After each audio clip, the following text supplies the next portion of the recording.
Welcome back to Cake and Crochet. Today I'm going to show you how to do the star stitch, which is just a super pretty stitch. I've used it in a few of my patterns. Here's an example of what it looks like in one of them. So it's just super pretty. And it's not all that hard. It takes a little getting used to, but it's not difficult.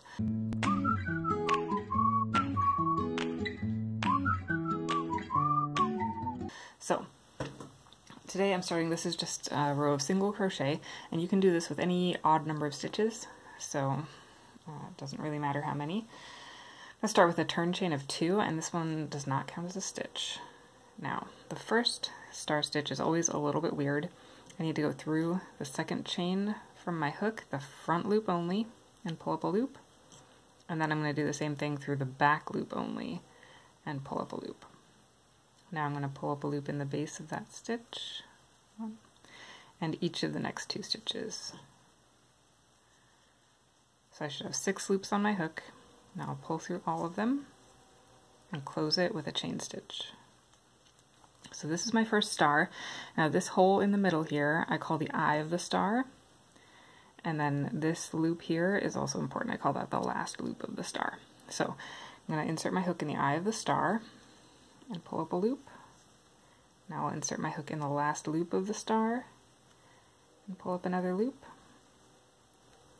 The stitch that loop is coming out of, I'll insert my hook and pull up a loop, and in each of the next 2 stitches. So I should again have 6 loops on my hook, then I'll yarn over and pull through all the loops and close the star with a chain. I'll do that again. Insert my hook in the eye of the star, and then the first loop, that stitch, and the next 2 stitches. 6 loops on my hook, and pull through all my loops. Close it with a chain. And again.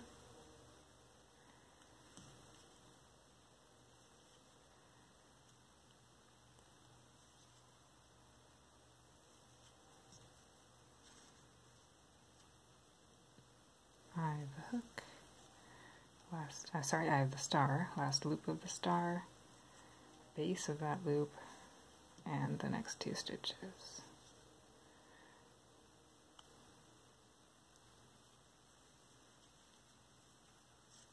And then close it with the chain, and finish the row by doing a half double crochet in the same stitch that the last loop is coming out of.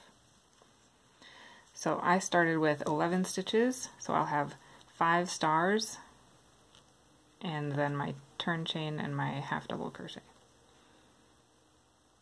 So now to finish this, I'm going to work a row of single crochets. So I'll chain 1, which does not count as a stitch, and turn around. Now I'm going to work in my half double crochet that I made. And now going across this row, I'm going to do a single crochet in every eye of the star and every chain. Eye of the star, chain all the way across. I will not make a single crochet in the top of my turn chain at the end of the row.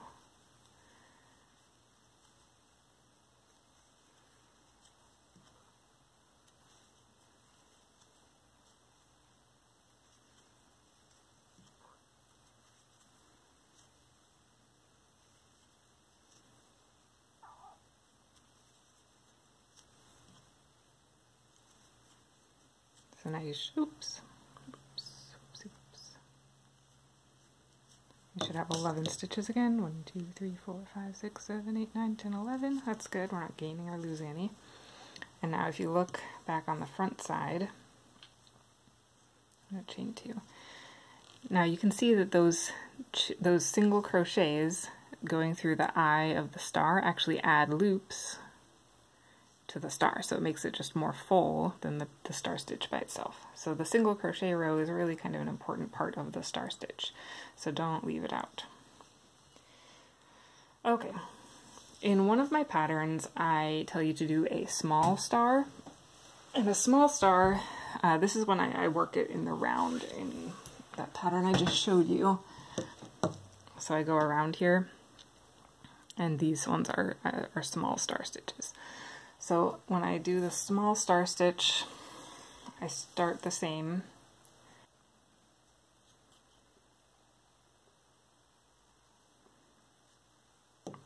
So I do the front and the back of that chain turn chain, the same stitch, but now instead of going into one or two stitches, I'm just going to go into one. So I'll have 5 loops on my hook.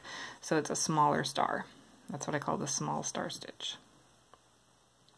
So I'll show you that one more time. It's just like the regular star stitch, except it's smaller. Now this one, it works really well in the round because the top will be bigger than the bottom, but it will have way more stars. So whereas this one had a star every 2 stitches, this one's going to have a small star every stitch. So it is going to look different. And if you were trying to work this in rows instead of in the round, you would end up with some trouble when you went to do the single crochet row, because if you did a single crochet in the top of every star and the eye of every small star, then you would grow, right? That's why I used it in the round. I just wanted to show you in case you were working on that pattern. So this is the small star stitch that I used. And when I work that in the round, then when I come around to the beginning again, I would just join to the top of that star. Okay. So that's the star stitch and the small star stitch. For this tutorial I used a Furls Odyssey crochet hook, size H, and this is We Crochet's Wool of the Andes. It's just a basic worsted weight wool yarn, but you can use whatever hook and yarn you'd like. I hope you enjoyed this tutorial, and happy crocheting!